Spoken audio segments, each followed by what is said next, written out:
안녕하세요. 강인선입니다. 정치권의 뜨거운 뉴스를 속 시원하게 풀어드리는 정치펀치 시작합니다. 안녕하세요. 배성규입니다.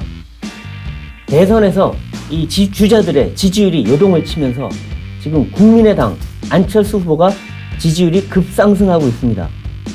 과연 안철수 후보는 윤석열 후보에 대체할 수 있는 자리를 찾을 수 있을까요? 오늘은 안철수 후보의 장자방으로 통하는 국민의당 이태규 의원을 모셨습니다.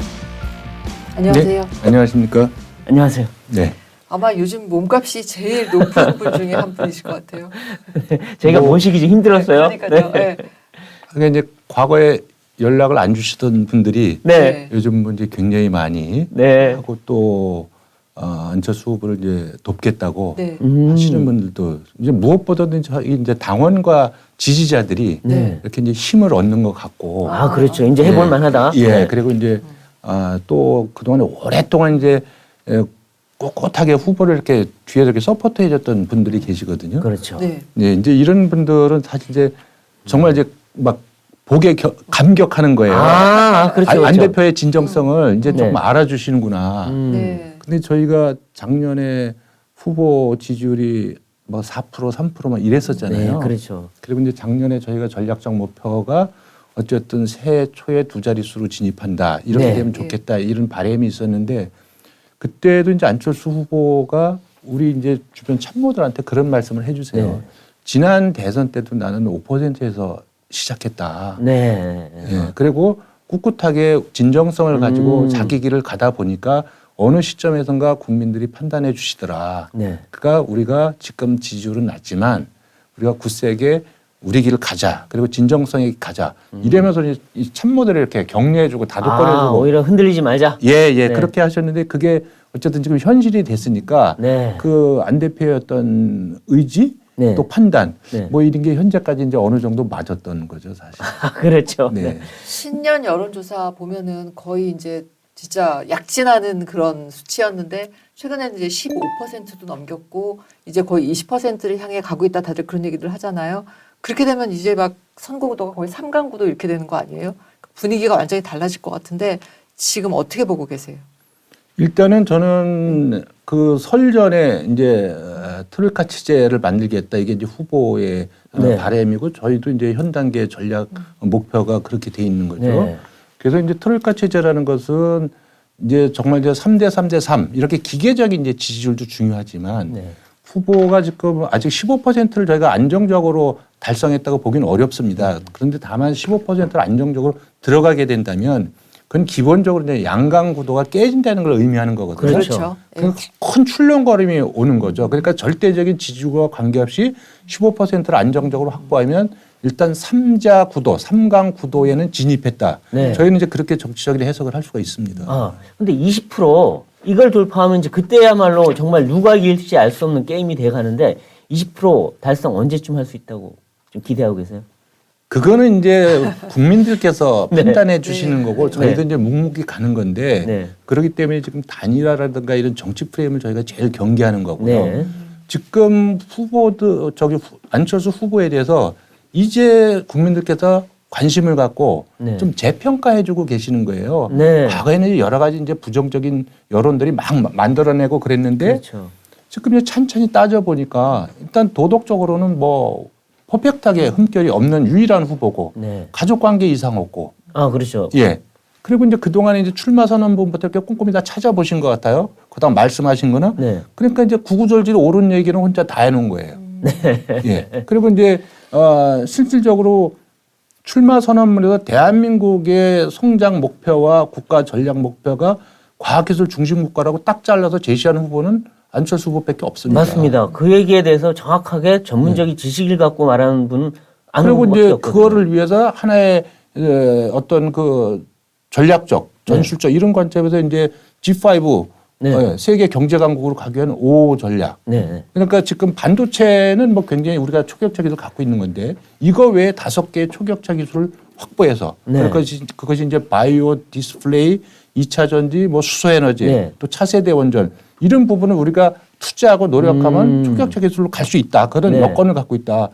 이거를 갖고 삼성전자급 같은 글로벌 대기업 5개를 만들 수가 있다. 네. 그럼 그 힘으로 G5에 들어갈 수 있다. 그렇죠. 예. 그럼 그걸 해서 어떻게 해야 되냐? 네. 그럼 정부 조직을 과학기술 부총리 신설받아 정부 조직을 혁신하고 네.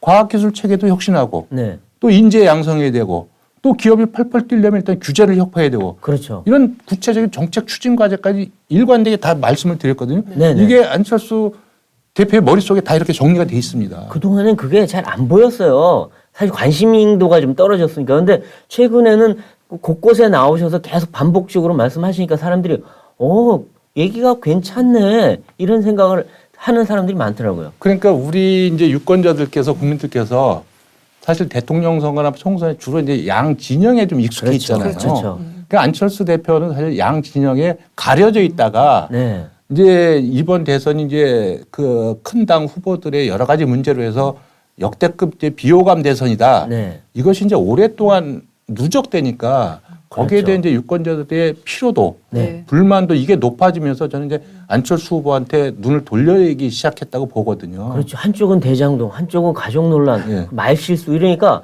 사람들이 네거티브에 이제 질렸다. 근데 포지티브 한번 보자는데 여기 안철수 후보가 계시네? 이렇게 되는 것 같아요. 네. 맞습니다. 그리고 그러면 안철수 후보가 그동안 뭔 얘기를 했지? 이걸 이제 찾아보는 거죠. 그렇죠. 찾아보니까 맞는 얘기를 다 했네. 네. 예. 그래서 저는 이제 제가 작년에도 우리가 꼿꼿하게 가면 안철수 후보에 대한 재평가의 시간이 올 수 있다. 네. 이런 거를 제가 다른 방송에 가서도 말씀드린 적이 있거든요. 네. 그래서 저는 지금 이제 유권자들께서 안철수 대표를 확실하게 지지해 주시기보다는 네. 지금 재평가를 하고 계신다. 네. 저는 이제 그 재평가의 결과에 따라서 말씀하시는 20%가 올라갈지 네. 아니면 조금 더 자체적인 조정기가 올지 네. 이건 저희도 알 수 없지만 네. 어쨌든 그 재평가를 통해서 국정 최고 운영자로서의 어떤 그 자격을 네. 획득한 수 있도록 저희는 이제 최선을 다해서 노력할 수밖에 없는 거죠. 네. 그런데 지금 보면 이 안 후보는 어떻게 보면 윤 후보가 가족 논란, 말실수 논란, 그다음에 자중질환 이런 것 때문에 사람들이 막 너무 하기 싫다, 보기 싫다 막 이런 것 때문에 사실은 어떻게 보면 그 반사이익적으로 지지율이 올라간 측면이 있어요, 처음에. 근데 이 윤석열 후보 진영이 지금 다시 좀 어떻게 재평이 됐잖아요. 자중질환은 좀 잦아들었고 윤 후보는 다시 이제 정책 행보, 대선 행보를 다시 시작을 했고 그러다 보면 이쪽으로 눈길 돌렸던 분들이 다시 저쪽으로 눈길이 가면 혹시나 지지율이 또 빠질 수도 있다 이런 지적을 하는 분들이 있어요. 저는 어쨌든 이제 안철수 대표의 지지율이 빠져야 윤석열 후보가 살 수 있다. 이거는 저는 이제 제1야당의 네. 바람이고요. 네. 그 당 입장에서 보면 저는 당연한 바람이라고 네, 봅니다. 네, 네. 바람이라고 보는데 어쨌든 그렇기 때문에 지금 국민들께서 안철수 후보에 대해서 관심을 갖는 이 시점에 네. 진짜 괜찮다고 하는 거를 저희가 이제 평가를 계속해서 받아내는 게 그렇죠. 좀 중요하다고 뭔가 봅니다. 새로운 카드를 계속 보여주셔야죠. 국정 비전을. 그래서 네. 저희가 찬찬히 네. 하나하나 지금 이렇게 좀 말씀을 좀 드려나가는 거고 아까 말씀드린 이제 G5 진입을 위한 5 전략이라든지 그동안에 저희가 청년 정책 같은 경우도 5개의 시리즈로 해서 거의 종합 세트를 제시한 적이 있어요. 그리고 그것만 다시 이야기해도 사실 청년이 청년만의 문제가 아니고 그쵸. 네. 우리 사회 전체의 문제거든요. 맞습니다. 이제 그런 관점에서 가장 정확하고 체계적으로 사실 다 그렇게 제시했는데 네. 그때는 지지율이 낮다 보니까 많은 분들이 관심이 몰라요. 없어서. 부각이 안 돼요. 예, 그렇죠. 그래서 이제 많은 분들이 이거 다시 좀 해야 된다, 다시 알려줘야 된다 이런 그렇죠. 얘기를 하는 네. 거고, 그리고 이제 진정성의 문제고 저는 이제 개혁의 의지의 문제라고 봅니다. 그래서 저희가 청년의 문제이기도 하지만 우리 사회가 지속 가능하기 위해서는 이거 공적연금 개혁해야 된다. 이거 네. 안 하면 지금 청년들은 노후에 가면 받을 돈이 아무것도 없어지는 거죠. 아주 중요한 문제네요. 예, 네. 그래서 이 국민연금을 어떻게 할 거냐? 네. 또 국민연금 이전에 그러면 이 특수직영연금, 네. 공무원연금이나 군인연금이나 이거와 그 국민연금의 불평등 같이, 구조를 네. 어떻게 맞춰줄 거냐? 네. 네. 이거 그동안 대선 후보들이 다 피해갑니다. 얘기 안 했죠. 왜냐면 표가 안 되잖아요. 예, 그리고 이제 조직적으로 우리 표가 반대해서 뭐 이런데 그렇죠. 근데 나라는 그러면 이제 망가지는 거거든요. 네. 그렇기 때문에 이거는 표와 관계없이 해야 된다. 네. 그리고 자기가 책임 있는 정치인이라면 네. 마땅히 해야 될 일입니다. 네. 근데 지금 다 피하잖아요. 그렇죠. 아, 지금 다른 후보들은요, 포퓰리즘 정책 발표하기 바빠요. 매일 뭐 주겠다, 퍼주는 얘기인데, 우리 안 후보님은 그게 없더라고요. 그래서 오늘 아침에도 모두 발언에서 네. 이번 대선의 첫 번째 정치개혁 과제는 네. 포퓰리즘 추방이라고 모두 박았어요. 아예. 네. 네. 우리 87년 민주화 후에 한국 정치를 지역주의 조장 정치와 진영 정치가 지배해 왔잖아. 네. 이게 사실 망국병이었거든요. 네. 그런데 이제 이게 코로나19 터지면서 그게 갑자기 포퓰리즘이라는 망국병이 또 들어온 거예요. 네. 네. 예, 이거 다 저기 물리치지 않으면 저는 대한민국의 정치의 미래는 없다고 봅니다. 네, 안철수 후보가 이제 지지율이 올라가고 나서 약간 정책을 조금 조정하셨나요?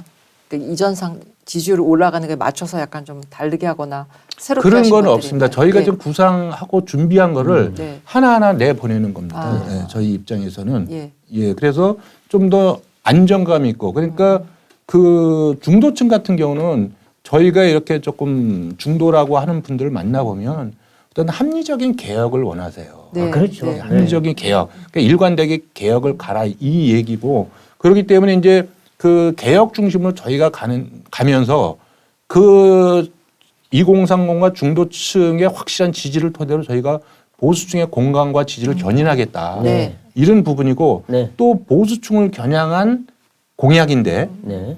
중도와 2030도 만족해하는 가령 이제 토요일 같은 경우에 네. 이제 안보 관련돼서 내가 대통령이 되면 NSC 직접 챙기겠다 네. 이렇게 하잖아요. 우리 네. 문재인 대통령 안 챙기거든요. 원래 대통령이 그렇죠. 챙겨야 되는 문제죠. 당연히 네. 챙겨야 되는 문제인데 네. 좀 안 하고 있고. 생색날 때는 나오세요. 네. 예. 그래서 특히 이제 국가 안보 같은 경우는 이건 뭐 누가 어디다 이렇게 밀어둘 사안이 아니기 때문에 그렇죠. 이게 대통령이 최우선적으로 챙겨야 돼. 그럼요. 이런 부분을 이제 하나하나 하면서 안정감 있고 책임감 있는 지도자의 어떤 모습을 보여주려고 노력을 하고 네. 뭐 또 여러 가지 시대가 변해서 이제 촉법 소년 이제 연령 네. 인하라든가 또 지금 이제 불합리한 이제 방역 패스의 개선 문제라든가 네. 뭐 여러 가지 부분 이제 내일도 뭐 말씀드리긴 어렵지만 또 하나 좀 그렇죠. 그래서 예, 좀 의미 있는 네. 뭐 그런 이제 공약을 조금 발표하려고 네. 우리가 후보가 좀 검토하고 계세요. 근데 안철수 후보의 핵심 지지층은 원래 어느 층인가? 2030 뭐 양당 구조에 불편하게 생각하는 층 여러 그 그룹이 있을 것 같은데 어떻게 제일 보고 계세요? 저희가 이제 그 안 대표가 지지율이 올라가고 내려가 관계없이 굳세게 이제까지 안 대표를 지지해 준 분들은 사실 이제 중도 시용 네. 네. 이런 분들이고요. 그래서 그거를 기반으로 그래서 안 대표가 그걸 기반으로 해서 이제 중 보수까지 이렇게 넓혀가는 네. 이제 이런 부분에 이제 전략을 조금 갖고 또 구사하는 것이 맞겠다 이런 생각이 들고요. 네. 뭐 이것이 이제는 이제 진영 정치나 이런 걸로 정치를 하는 게 아니고 이제는 과학과 실용의 어떤 네. 정치 시대를 열어야 되겠다 이것이 안철수 대표가 갖는 생각이고요. 또 진보든 보수든 다 앞으로 가려고 하는 거잖아요. 그렇죠. 예, 뒤로 가는 진보나 뒤로 가는 보수는 없다고 네, 생각을 네. 합니다. 이제 그런 측면에서 본다면 이 보수도 네. 과학과 실용이나 이런 가치와 노선을 보수의 중심 가치로 갖다 놓으면 되는 네. 거거든요. 그럼요. 맞아요. 예, 네. 저는 그것이 보수의 개혁이라고 봅니다. 네, 아, 네. 예, 네. 예. 이제 뭐 안 후보의 정책이나 이런 부분 뒤에 또 더 말씀 나누고 지금 이제 사람들이 궁금해하는 부분들 이제 정치적인 부분을 좀 여쭤봐야 되겠는데 일단 자, 이재명 후보에 대해서 이 평가를 좀 여쭤보고 싶은데 이재명 후보가 지금 뭐 그동안에 이 좀 그 하향세도 있었지만 대장동 때 그러다 다시 이제 각종 포퓰리즘 공약 뭐 그리고 뭐 발빠른 대처 이런 걸로 다시 이제 30% 후반대로 올라갔어요. 근데 40%는 잘 못 넘는 것 같아요. 그러니까 뭔가 이제 어떤 박스권에. 한계가 예. 좀 있어 보이는데 이재명 후보 왜 이렇게 한계에 갇혀 있는 이유는 뭐라고 보십니까? 저는 이제 그동안에 이제 그 처세에 있어서 네. 이게 뭐 이제 형수 욕설 문제라든가 네. 뭐 여러 가지 부분에서 조금 온화하고 상식적인 이 사고를 가지신 분들은 이건 지도자가 아니다. 네. 뭐 이렇게 이제 단정을 아주 네, 다 네, 잘라버리는 네, 분들이 네, 이게 분명히 계시고요. 그렇죠. 또 이제 대장동 게이트에 본인이 설계자고 얘기했지 않습니까? 네. 그리고 체계적으로 최종 결정권자고. 그렇죠. 근데 여기에 대해서 벌써 사람이 2명이나 스스로 목숨을 끊는 일이 그렇습니다. 벌어졌어요. 예. 근데 몸통에 대한 수사는 아무것도 이루어지지 않았고. 그렇죠. 최측근들 수사도 안 예, 이루어지고 최측근 수사도 안 이루어지고. 그리고 어떤 사람들은 수천억 원의 이익을 갖고 가고 그렇죠. 네. 이건 정상이 아니거든요. 뭐 그래서 그런 사람들 다 모르는 사람들이고 많은 네. 상식을 가진 국민들은 이거는 대선 결과에 관계없이 네. 철저하게 수사해서 반드시 밝혀야 된다. 네. 그런 생각을 갖고 계신 분들은 이재명 후보를 도저히 지지할 수가 없는 거죠. 네, 네. 어떤 그렇죠. 포퓰리즘을 낸다고 하더라도 네. 저는 그렇기 때문에 이 한계가 있을 거다. 네. 그래서 박스권에 갇혀 있을 것이다. 네. 저는 이제 그렇게 생각을 그럼 합니다. 이 후보는 40% 이상 절대 못 넘을 거다. 저는 쉽지 않다고 봅니다. 쉽지 않다. 네. 근데 저쪽에서 이재명 후보와 민주당에서 자꾸 러브콜을 하세요. 연대를 하자, 뭐 만나자, 손잡자 하는데 만나실 가능성이 있습니까? 전혀 없습니다. 전혀 없다. 네, 네. 왜냐하면 네. 이 연대나 뭐 이런 걸 뭐 저도 거기 이제 친한 의원들도 계시고 그렇죠. 네. 친한 네. 의원들도 계시고 저랑 가까운 의원들도 계시고 그런데 이제 무슨 연대의 진정성이 있으면 네. 사전에 조금 와서 먼저 네. 협의를 하는 거죠. 네. 근데 일체의 협의도 없이 그냥 공개적으로 막 하면 아. 그게 어떤 진정성이 있다고 누가 느낄 수 있겠습니까? 네. 그래서 이제 안철수 후보가 물어본 거잖아요. 네. 그럼 문재인 정권 심판에 동의하는 거냐고. 네. 대답이 없잖아요. 네. 예, 그럼 뭐 하자는 겁니까? 제가 볼 때는 그냥 그렇죠. 거기도 그런 건 있어요. 안철수 후보고 합치면 연대하면 뭐 완벽하게 이길 수 있는 거잖아요. 네, 네. 예. 그리고 그것이 안 되면 자꾸 이야기를 해서 안철수 후보를 일단 보수층하고 좀 떨어뜨려 놔야겠다. 갈라놓기. 저는 이제 이런 의도도 같이 두 개가 같이 있다고 봅니다. 근데 오늘 아침에 보면 또 오히려 지금 안철수 후보는 대통령 될 자질이 없다. 뭐 이런 식으로 공격이 또 들어오더라고요. 한편에서는. 그 지금 민주당이 제일 경계하는 것이 단일화입니다. 그렇죠. 안철수 후보로의 단일화. 네. 네. 그럼 이제 여론조사에서 10% 이상 지는 걸로 나오고 그래서 그랬잖아요. 오늘도 어제 나온 거 보니까 13% 이기는 걸로 그렇습니다. 나오더라고요. 그렇기 네. 때문에 지금 민주당이 제일 두려워하는 것은 안철수 후보로 단일화를 하는 거죠. 예. 아. 이제 거기에 대해서 이제 공격, 아마 더 심한 공격들이 이제 나오기 시작하겠죠. 시작할 겁니다. 그래서 저희도 이제 그 네거티브 대응팀을 따로 구성해서 저희도 이제 만반의 준비를 갖추고 있습니다.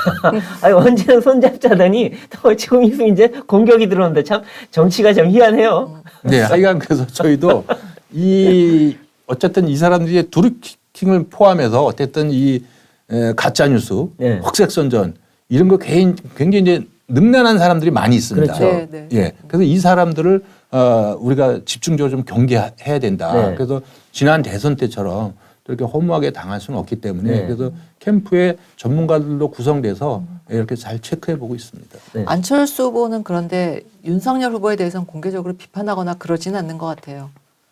뭔가 이렇게 미래를 생각해서 그런 거 아닌가요? 그건 아니고요. 같은 네, 야권의 후보로서 굳이 뭐 공격할 필요는 없는데 네. 그래도 이제 원칙적인 부분에서 아닌 건 아니라고 네. 분명히 네. 지적을 하고 계시죠. 네. 그런 그렇죠. 부분은. 뭐 정책적인 부분이나 이런 데서는 아닌 건 아니라고 말씀하시는 것 같긴 하더라고요. 네, 네. 네. 근데 뭔가 이렇게 공격이라든가 비판이라든가 글쎄요. 이렇게는 안 하는 느낌이 그 이제 솔직히 있긴 있어요. 말씀드리면 예. 그러면 윤석열 후보 이뻐서 그런 게 아니고 그 안철수 후보가 완주를 하고 네. 1등으로 올라가기 위해서는 보수층의 공감과 지지가 필요합니다. 그렇죠. 예, 예, 예. 그러면 아직까지 보수층은 그래도 미운하거나 후보는 윤석열 후보예요. 그렇죠. 네, 네. 예. 예, 거기를 때려가지고 이 사람들을 자극시킬 필요는 없겠다. 마음의 네, 상처를 네. 입을 수도 있죠 또. 예, 왜냐하면 네. 지금 저는 그렇게 보거든요. 만약에 보수층이 이게 두 표를 갖고 있다면 네. 저는 윤석열, 안철수 두 분에 각각 한 표씩 준다고 봅니다. 그렇죠. 네. 근데 한 표밖에 없는데 네. 우선순위가 아직 거기야. 네. 네. 네. 예, 근데 그 우선순위가 이제 바뀌어야 되면 네. 네. 우리가 그분들 마음을 좀 헤아릴 해야 된다 이런 생각을 갖고 있는 거죠. 그러니까 그렇죠. 좀 깊이 좀 생각하셔서 네. 하고 있는 근데 행보네요. 이제 예. 지금 정치권에서 가장 관심사는 역시나 이제 뭔가 삼자 구도가 돼가니까 특히 또 야권의 대표 후보가 원래는 윤석열 후보였는데 안 후보가 못지않게 따라 올라오니까 지금 이때부터는 야 이제 두 분이 같이 나오면 삼자 구도로 가면 이재명 후보를 이기기가 힘드니까 단일화하자 또는 공동정부로 가자 이런 얘기하는 분들이 많아요. 물론 이제 지금 열심히 올라가고 있는 후보 입장에서 그 얘기하기는 힘들겠죠. 근데 궁극적으로 3월 9일 전에 결국은 두 분이 힘을 합심해야 되는 거 아니냐 이런 얘기 많이 하거든요. 그 현재 이제 영역은 같이 있다고 봅니다. 정권 교체를 바라는 영역과 네. 그다음에 이제 부동층 부분이 있죠. 네. 그래서 결국은 이제 시간이 이르고 때가 되면 누가 더 확실하게 정권 교체를 할 수 있는 후보인가, 네. 누가 더 확장성이 있는 후보인가. 네. 뭐 이제 이런 부분에 있어서 저는 이제 국민들께서 네. 어느 한쪽을 정리해 주실 거라고 봐요, 저는. 자연적으로. 예, 예. 네, 근데 이거를 아, 네. 국민들의 어떤 그 공감과 판단에 앞서 가지고 네. 정치인들에게 만나서 뭘 어떻게 하자, 이렇게 하자, 네. 저렇게 하자, 저는 그거는 100% 국민 공감을 얻기 어렵다고 봅니다. 아, 네, 그리고 네. 예를 들어서 공동정부 하는데 아직까지 우리 정치가 연합 정치를 해야 됩니다. 네. 우리가 이제 그렇죠. 오른하신 게임의 정치를 이제 그만해야 되고 네, 네, 네. 승자 독식의 정치 끊어야 됩니다. 네. 그런 쪽에서 저는 연합 정치에 찬성하지만 네. 이것이 자리 나눠 먹기 이렇게 가면 아, 안 네. 되는 겁니다. 아, 그렇죠. 그런 모양새는 아주 보기 안 좋죠. 가령 독일 같은 경우 연정을 하는 데 있어서 네. 한 6개월 정도 걸려요. 그렇죠. 협상하는데 아, 네. 거기가 자리 때문에 6개월 걸리겠습니까? 그게 아니죠. 그 네. 공동정부의 비전과 정책과 정치 조율하느라고. 이런 부분을 조율하는 예, 예, 예. 그런 차원에서 우리가 좀 수준 높게 고민을 해봐야지. 아하. 야 자리 뭐 너는 이거 하고 너는 이거 아하. 하고 이런 식으로 해가지고는 저는 정치의 후진성을 면하기 어렵다 아, 이런 생각이 좋은 들고 말씀이네요. 저는 모든 부분들은 국민들이 판단하실 문제지 네. 정치인들이 뭐 단일화하자 이거는 뭐 저희 지금 관심도 없고요. 네. 예, 그런 거에 전혀 응할 생각이 없습니다. 근데 여론조사에서 혹시나 국민의 한 55%, 60%가 단일화 해야 된다 그러면 좀 검토해 봐야 되는 거 아니에요? 그러니까 제가 말씀드렸잖아요. 네. 그 시간이 이르고 때가 되면 네. 국민들께서 판단하실 거라고 아, 정치인은 그 국민의 판단에 따르면 된다고 보거든요. 네. 근데 국민의 판단과 별개로 정치인의 자기들의 어떤 정치 이익을 위해서 네. 하게 되면 네. 예 민심은 네. 정치는 배를 띄울 수도 있고 어느 순간 확 뒤집어 그렇죠. 엎을 수도 있잖아요. 그렇죠. 네. 우리가 그래서 국민을 무서워해야 된다. 네. 예, 그런 관점에서 이 대선 이거를 좀 임해가는 것이 저는 좋겠다. 그런 생각을 갖고 있고요. 안철수 후보께서도 그런 일관된 생각을 갖고 계신 네. 것으로 알고 있습니다. 근데 이제 뭐 독일 정치처럼 그렇게 연합 정치나 공동 정부나 이런 걸 하기 위해서 천천히 준비하고 그러면 물론 좋겠지만 근데 우리 현실이라는 거는 굉장히 급박하게 여론이 변하고 그래서 그렇게 대처해야 되는 상황이 올 가능성이 높지 않겠습니까? 선거라는 거는 우리 네. 대선이 사실 굉장히 좀 역동성이 있죠. 그러니까요. 그래서 앞으로 네.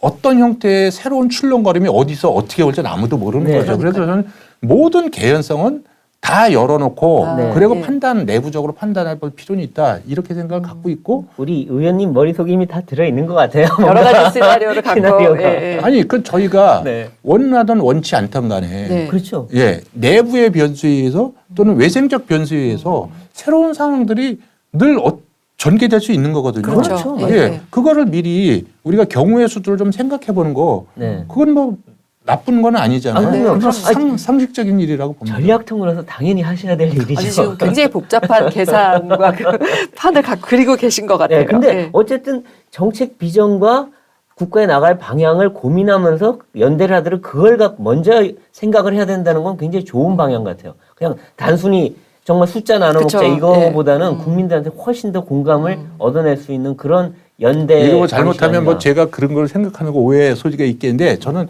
상식선에서 네. 우리 정치가 아닌가. 네. 좀 바뀌어야 된다. 아, 그럼요, 예? 그럼요. 무슨 자리 나눠 먹고 네. 아, 그럼요. 이런 짓 이제 그만해야 된다. 그리고 그런 그 정책 비전과 정책이나 이런 부분들에 대해서 공감대가 있으면 네. 거기에 맞춰서 널리 인재를 등용하면 되는 겁니다. 아, 그렇죠, 네, 그렇죠. 네, 네. 네.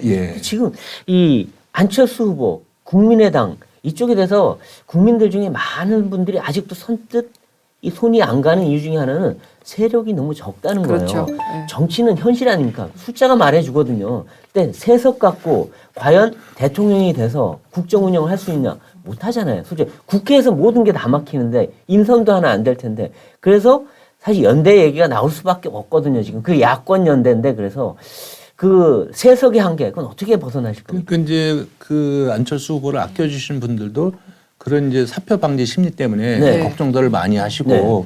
그래서 이제 어떤 분들은 빨리 단일화를 해서 단일 후보가 되라. 뭐 이제 이런 거 이야기도 하고 뭐 말씀들을 하시는데 저는 안철수 후보가 당선이 되면 네. 저는 그것은 국민에 의한 정치 혁명이라고 생각을 합니다. 네. 예. 그러면 어떤 일이 벌어지느냐? 저는 그런 국민이 안철수 정부를 도와주자, 네. 네. 지켜주자. 네. 이거에 따라서 저는 여의도 정치가 네. 아주 전 창조적으로 파괴되고 네. 혁신적으로 재결합이 이루어질 거라고 봅니다. 아, 마크롱 시대를 말씀하시는 건가요? 그 이전에 네. 이 대통령선거가 끝난 다음에 한 두세 달 후에 지방선거가 있지 않습니까? 네. 그렇죠. 그 이전에 아마 국민의당을 중심으로 네. 저는 정계 개편이 일어날 수밖에 없다.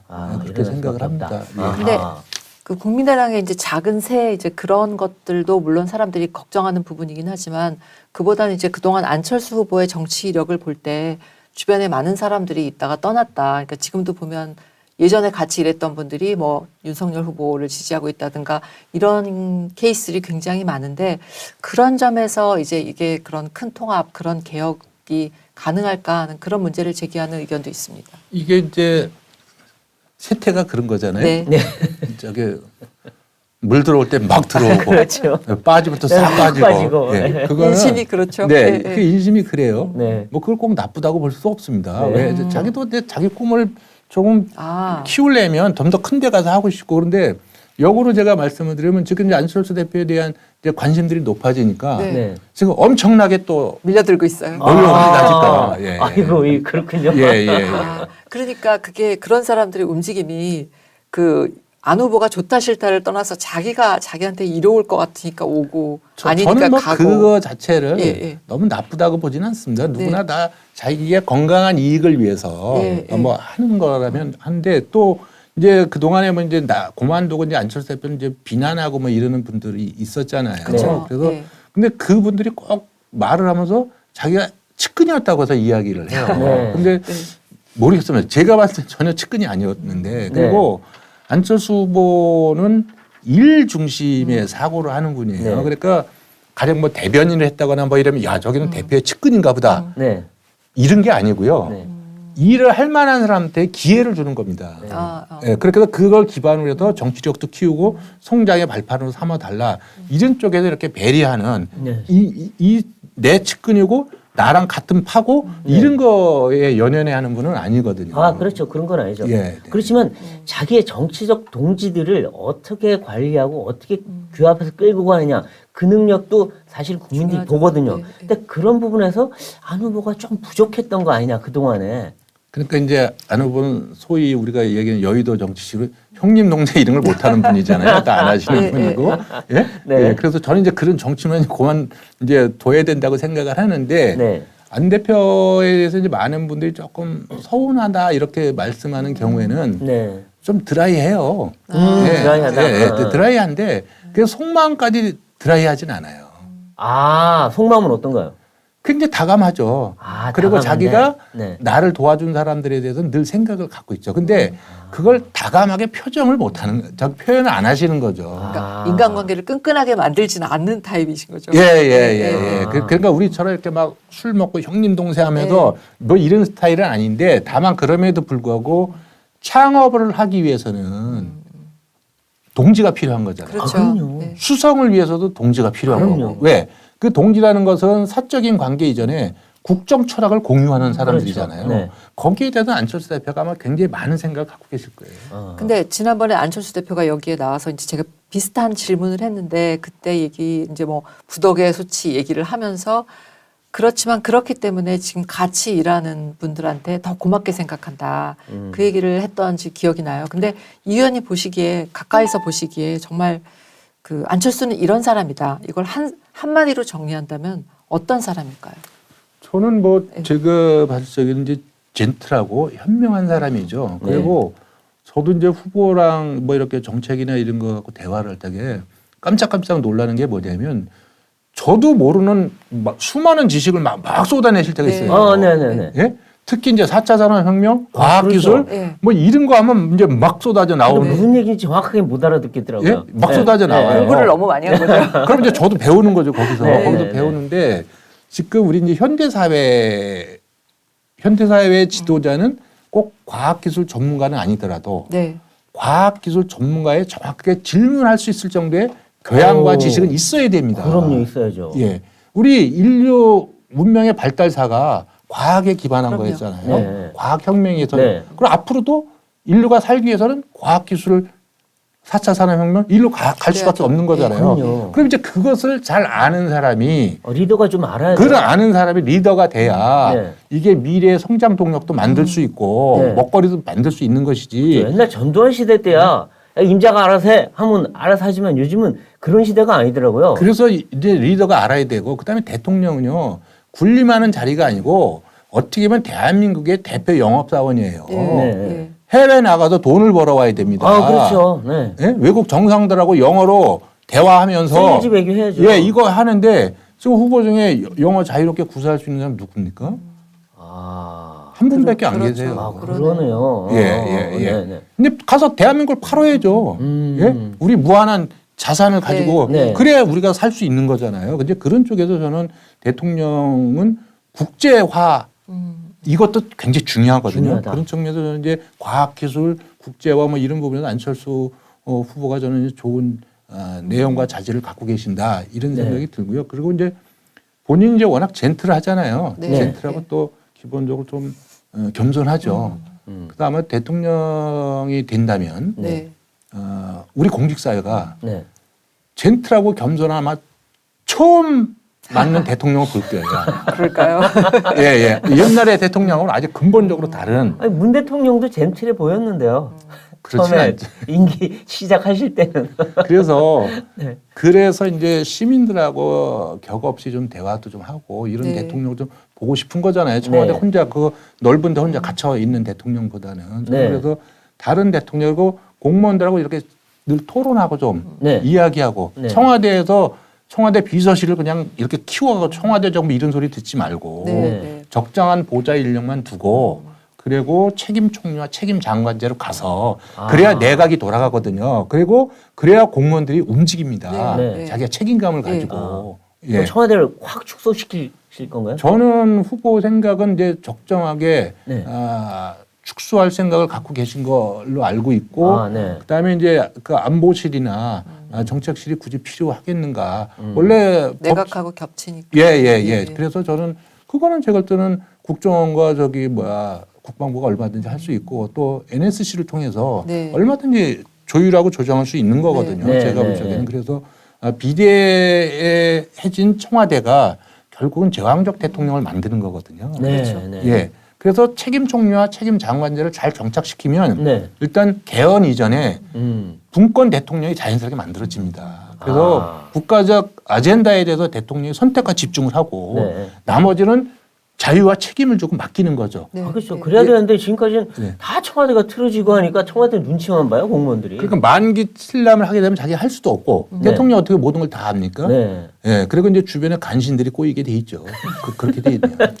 아니 근데 네. 아까 제가 했던 질문을 조금 더 이제 추가로 여쭤보고 싶은 게 사실 그동안 무슨 이런 두 양강 후보의 이제 뭐 가족 관련 의혹 여러 가지 것들이 많았기 때문에 상대적으로 안 후보가 굉장히 돋보인 거잖아요. 이제 네. 무슨 여러 가지 이슈들이 없으니까. 근데 어떤 의미에서는 그동안 굉장히 강한 스포트라이트를 받지는 않았기 때문에 상대적으로 좀 약한 검증 상태가 아니었을까 하는 생각도 해볼 수 있고 그래서 조금 더 깊이 들어가면 뭔가 문제가 나올 수 있다. 예를 들어서 그 김미경 교수, 부인 김미경 교수가 서울대학교 갈 때 그 1+1 논란도 있었고 그랬었기 때문에 뭔가 더 나올 수도 있다는 그런 생각 해보셨습니까? 저는 뭐 상대적으로 네. 양당 후보 비해서 도덕적으로 건전하다. 네. 네. 이런 차원이 아니고요. 네. 저는 절대적 기준치에 있어서 네. 저는 흠결 사항은 없다고 봅니다. 없다. 예, 네. 없다고 보고요.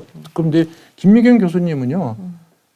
무슨 뭐 1+1 뭐 이런 게 아니고 서울대학교 의대 교수가 될 만한 충분한 자격과 자질을 갖추신 네. 분이에요. 네. 예, 그걸 이제 다른 사람이 이렇게 자꾸 흠집 내려고 하는데 자격이 안 되는 분이 어떻게 서울대학교 교수가 됩니까? 글쎄 뭐 제가 지금까지 논문 표절이나 이런 말은 못 들어본 것 같긴 해요. 아니 굉장히 훌륭한 네. 교수님이세요. 네. 제가 알기로는. 네. 자질로서. 예. 네. 그런데 왜 그걸 그렇게 이야기하는지. 글쎄 뭐 그리고 따님이 네이처지에 또 논문까지 게재하고 나니까 제가 거기에 대해서 뭐 할 말이 더 없긴 하더라고요. 네. 아니 그리고 이제 뭐 전문성이나 뭐 자질 이런 거 이전에 일단 저는 안철수 가족은 예. 사고가 건강한 사람들이에요. 네. 그러니까 저희가 그 주변에서 그냥 표면적으로만 봐도 가장 정상적인 가정 같다는 생각은 들더라고요. 양 후보에 비해하면. 예. 아니 그게 아니라 네. 비하면이 아니라고 아니다. 생각하시는 아니다. 거잖아요. 국민 눈높이에 봤을 네. 적에 네. 정말 건전하고 건강한 가족이죠. 네. 예, 저는 그렇게 생각을 합니다. 그래서 이제 어떤 네거티브 이슈는 없다. 뭐 있을 수 있겠죠. 뭘 만들어내 가지고. 근데 예. 저는 뭐 그게 뭐 또 큰 어디 숨겨진 땅이라도 어디 있나? 그래서 네. 저는 뭐라도 이제 만들어내겠죠. 그런데 이제 그렇죠. 이것이 도관 없는 흑색 선전이다 이렇게 판단이 들면 네. 네. 저는 이제 강력하게 법적 조치를 취할 거고요. 네. 예. 그런데 이제 옛날에 써먹었던 거 네. 다시 들고 오는 거 이런 건 이제 저는 국민들한테 저는 네. 효과 없다 이렇게 생각을 합니다. 근데 작년 대선 때 그 TV 토론의 그 극적인 장면들 가족 문제 나왔을 때 막 얼굴이 붉어지시면서 화를 내고 또 아바타 얘기 나오고 이러면서 사람들한테 실망감을 줬는데 지금은 그런 어떤 자기 어떤 그 네거티브에 대한 컨트롤 문제 이런 거에는 어떤 위험성이 없을까요? 저는 이제 안 대표가 그러니까 이제 좀 정치인으로서 네. 이 포커페이스 소위 이게 네, 안 되는 네. 분이잖아요. 아, 그렇죠. 네. 바로바로 드러나요. 예, 그러니까 이제 그만큼 이제 좀 순진하신 측면이 네. 있어요. 네, 그래서 맞아요. 네. 진짜 다른 후보도 어떤 후보에 한 100분의 1만이라도 있었으면 좋겠다. 아, 네. 그분은요, 절대 얼굴색 하나 안 예, 변해요. 그래서 이제 제가 이제 그런 생각도 좀 하는데 저는 사실 뭐 제가 MB 아바타입니까 뭐 이런 일이 있었잖아요. 네, 저는 네. 그때 심정을 보면 오죽 억울했으면 네, 네, 그렇게까지 했을까. 네. 근데 이제 다시 이제 그런 일은 없겠죠. 아, 이제. 그때도 막 따님 관련 이상한 의혹 나오면 막 얼굴이 붉어지고 화를 내셨는데 이번에 이재명 후보 보면 아들 관련 명백한 뭐가 나와도 아들은 남이야. 근데 이제 안철수 후보는 이제 그렇게는 얘기를 못 하시죠. 아, 그렇죠. 어떻게 자식이 남입니까? 그러니까요. 저희도 좀 굉장히 놀랐어요. 그거 보고서. 아니 그래서 이제 우리 그래서 그 대변인단에서 우리가 논평을 냈어요. 네. 나중에 분리하면 국민도 남이라고 그렇죠. 그랬잖아요. 제가 진짜 모실 줄 알았습니까? 뭐 이렇게. 예, 그 대통령이 국민도 남입니다. 저랑 관계없으면 이거 하지 말라는 법이 어디 있습니까? 저는. 그래서 네. 이제 후보가 제가 볼 때는 이제 그런 측면에서 그것이 이제 국민들하고 소통하는 데 있어서 그렇게 적절한 방식은 아니기 때문에 네. 아마 그런 일은 없을 거라고 봅니다. 왜 오늘 아침에 조선일보 보면 이제 정치의 새로운 그 트렌드 얘기하면서 이번 선거 이제 간단하고 재미있고 이제 이런 선거 운동들을 많이 한다 그런 얘기들이 나왔는데 그런 분위기에 비하면 안 후보는 약간 너무 진지한 그게 경우가 저는 아닌가요? 맞습니다. 예, 네. 맞고요. 그래서 저희도 뭐 이제 좀 재미있게 또 관심 가지려고 이제 철수 마켓도 해보고 네. 뭐 이제 다양하게 좀 당근 마켓도 나가고 네, 그러셨죠. 좀 해보려고 네, 네. 하는데 안 대표의 본성과 강점은 저는 진정성, 진지함에 있다고 봅니다. 아, 네. 남들이 볼 때는 좀 다소 더디고 네. 뭐 그렇게 보여도 네. 오로지 그냥 진정성의 국민들의 자기 이야기를 해나가는 거, 또 구체적인 해법을 가지고 말씀드리는 거 이것이 저는 이제 안철수 후보의 강점이지 않겠는가. 네. 예, 근데 그렇게 요즘 보면요. 가끔 재치 있는 유머도 좀 하시고 그러시더라고요. 맞아요. 많이. 지난번에도 네. 저도 그다음 몇 번 웃었는데 네. 그래요? 의외의 곳에서 근데 뭐 하여간 저하고 대화할 때는 일체 그런 거 없습니다. 예. 너무 진지하신 거 아니에요? 저희랑은 가끔 농담 많이 하시더라고요. 맞아요. 네. 네. 약간 아재성인데. 네. 예. 아, 아재 저는- 개그도 좀 네. 하시고. 우리 네. 그냥 일만 합니다. 일만 하는데. 네. 아 그리고 지금 보면 오늘도 보면 윤석열 후보도 병사 월급 200만 원 빡 때리고 뭐 얼마 준다 막 맞아요. 이렇게 하는데 맞아요. 뭐 이재명 후보는 이제 뭐 모플리즘을 떠나서 이제 모든 걸 다 해주겠다고 막 하는데 안 후보한테는 뭔가 그런 막 눈에 확 띄는 그런 게 잘 안 보여요. 그 좀 약간 뭐라도 좀 개발해야 되는 거 아닌가요? 저는 그 포퓰리즘 이거 표만 되면 막 내지르고 네. 뭐 이러는 거는 양당 후보들이 진짜 반성해야 된다고 봅니다. 네. 그럼 나중에 그 뒷감당은 누가 합니까? 그렇죠. 시연 가능하지도 않지만 네. 뒷감당을 도대체 그러면 윤석열 후보나 이재명 후보 어디 가서 돈 벌어올 사람들입니까? 아니죠. 네? 자기 그거는 아파트 팔아서 될 이재명 겁니까? 후보는 돈 쓰는 분이에요. 무조건 다 써요. 아니 네. 그러니까 이재명 후보의 가장 큰 문제가 뭐냐면 나라 국간이라 이런 건 생각 안 해요. 그냥 빚내서 네. 그냥 국채 찍어가지고 네. 일단 하고 부채 비율이 너무 낮다는 거 아니에요 지금? 예. 그러니까 이분은 네. IMF의 경고나 뭐 여러 가지 부분에서 그냥 무관심한 거예요. 그냥 네. 일단 자기 임기 중에 그냥 하고 가면 그럼 나중에 그 설거지를 누가 다 합니까? 젊은 세대가 다 젊은 채워요. 세대가 하겠죠. 젊은 네. 세대가 채워야죠. 저는 자기 아들, 딸들, 이 청년들을 생각하면 아들은 남이니까. 절대 그런 말씀 할 수 없다고 생각이 들어요. 아무리 네, 권력이 그렇죠. 좋지만. 그렇죠. 근데 이제 네.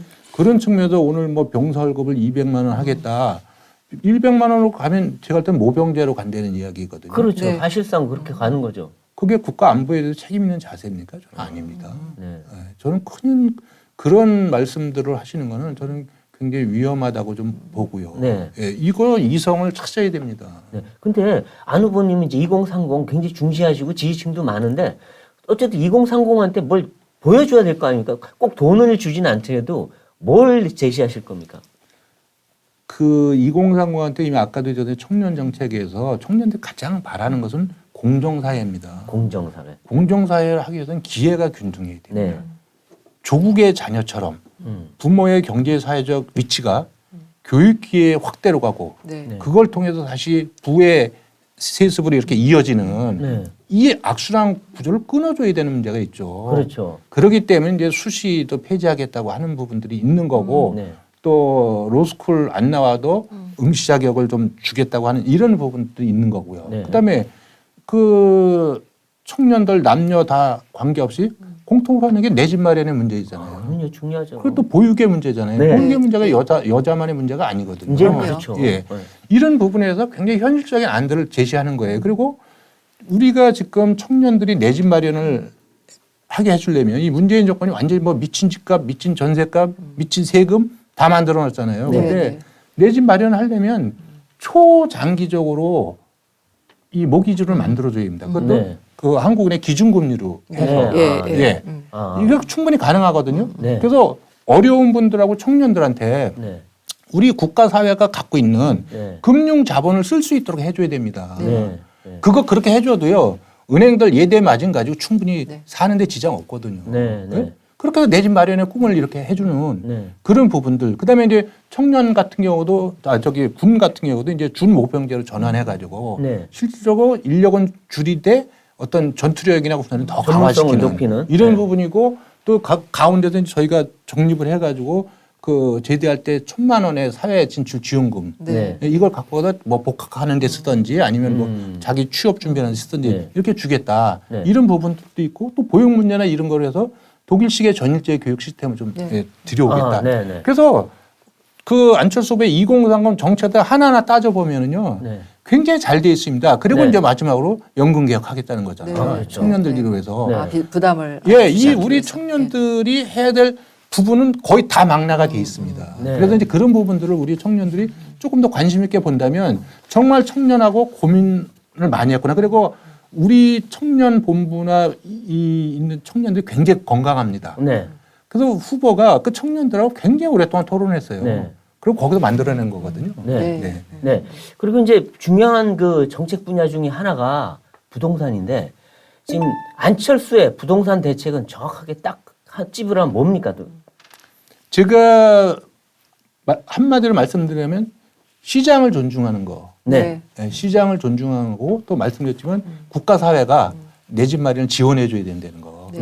이거를 얘기해서 지금 문재인 정권 들어와 가지고 물론 이제 노무현 정부 때도 이제 강남 불패 뭐 이런 신화를 만들어냈지만 그 문재인 정권의 부동산 정책은 사실 부동산 국가주의거든요. 아, 네. 네. 그리고 더 좋은 집을 그래서 살고 싶다는 인간의 건강한 욕망을 권력으로 짓누르려고 했던 그렇죠. 거거든요. 네. 거기에 따라서 시장 심리가 불안해지고 그래서 저는 시장의 반격을 받아서 네. 시장한테 깨진 거예요, 사실. 네, 그렇죠. 어떻게 네. 보면. 네. 예.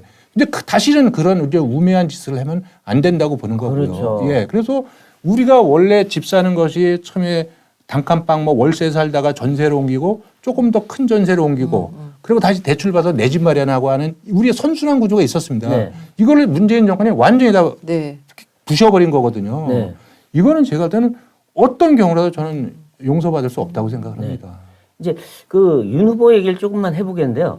이제 안 후보님이 윤 후보님이랑 전번에 한번 만나서 식사도 좀 하셨잖아요. 그 전번에 출연했을 때 만나서 말씀드려보니까 뭐 윤 후보님 괜찮다. 인간적으로 뭐 특별히 막힘이나 이런 거 안 보인다 했는데 오늘 보도 난 거 보니까 또 홍준표 의원께서 권은희 의원한테 우리 국민의당 그 2017년처럼 가면 안 된다. 좀 둘이 잘해봐라. 뭐 이런 취지의 얘기를 했다고 해요. 네. 혹시 그 윤 후보님이랑 안 후보님 사이에 뭔가 뭐 그냥 전화라도 뭐가 하는 그런 뭐 라인이 있는 건지 아니면 우리 이 의원님이나 권은희 의원님하고 그 국민의힘 의원님들하고 뭔가 대화 라인이 있는지 좀 궁금하긴 해요. 아니 필요하면 네. 언제든지 대화할 수 있는 관계들은 있죠. 네. 있는데 지금 어떠한 뭐 지금 아마 말씀하시는 부분이 야권 통합이나 단일화나 뭐 이런 취지로 물어보셨다면 네. 그런 건 전혀 없다. 이 말씀을 드립니다. 근데 정책적인 가치나 연대나 이런 거 공감대 이런 걸 하기 위해서 또 서로 논의도 할 수 있는 거 아닙니까? 지금 그러면 이제 그 오해의 네. 소지가 굉장히 커지죠. 조심스러울 수 있을 것 그래서 같아요. 그 윤석열 후보도 지금 각자 열심히 선거운동 하는데 그런 얘기 하는 건 도리가 아니다. 그렇죠. 그래서 자기 길을 그게 가는 잘랐죠. 거고 네. 안철수 후보도 나는 내 길을 가겠다 이렇게 하니까 네. 아까도 말씀드렸지만 그거는 때가 되고 시간이 흐르면 네. 그 국민이 판단하실 문제지 정치인들이 지금에서 뭘 어떻게 뭘 해보겠다 이거는 저는 아니라고 봅니다.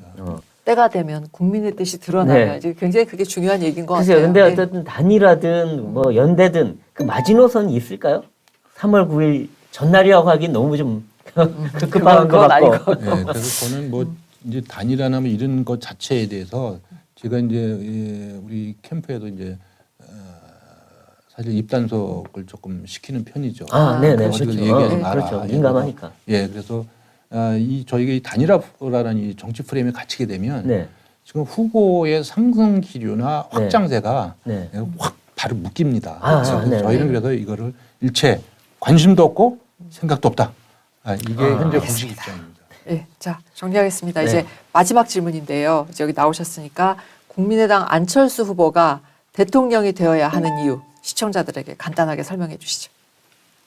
저는 이제 그 두 분 안철수 후보의 도덕성 그리고 미래를 읽는 통찰력 이 부분은 저는 그 양당의 후보들이 따라올 수 없는 절대적인 저는 비교 우위에 서 있다 이렇게 생각이 들고요.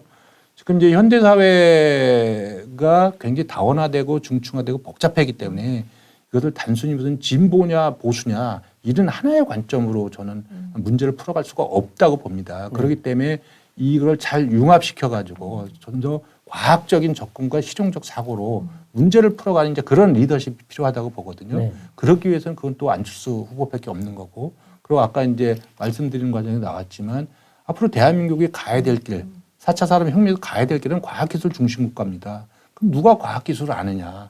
그래서 과학기술 전문가가 아니라 정책이나 세계의 흐름을 알고 어떻게 할 거냐. 예? 그리고 이 초격차 기술이나 이런 거를 어떻게 만들어낼 거냐. 뭐 이런 부분에서 폭넓은 이해와 지식을 갖고 있는 그런 분이 이제는 대한민국이 앞으로 5년을 끌어야 우리가 지금 중대한 전환기에 서 있는 이 대한민국이 좀 더 성장하고 앞으로 나가지 않겠냐. 네. 뭐 이제 그런 측면에서 저는 안철수 후보가 지금 이 시대의 지도자로서는 정답이다.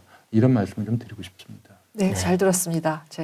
안철수 후보의 책사라고 불리는 이태규 의원을 모시고 여러 가지 이야기를 들었는데 저는 굉장히 치밀하고 단단하다 이런 인상을 받았습니다. 여러분들은 어떠셨습니까? 네. 우리 이 의원님이 말씀하신 대로 안철수 후보가 정말 국가의 미래를 책임지고 이 나라를 이끌어가는 그런 자리를 맡을 수 있을지 그래서 대선 3수 만에 정말 정권 교체를 이뤄낼지 관심을 갖고 지켜보겠습니다. 오늘 정치펀치는 여기까지입니다. 나와주신 이태규 의원님 감사드립니다. 저희는 다음 시간에 더 화끈한 펀치로 찾아뵙겠습니다. 고맙습니다. 감사합니다.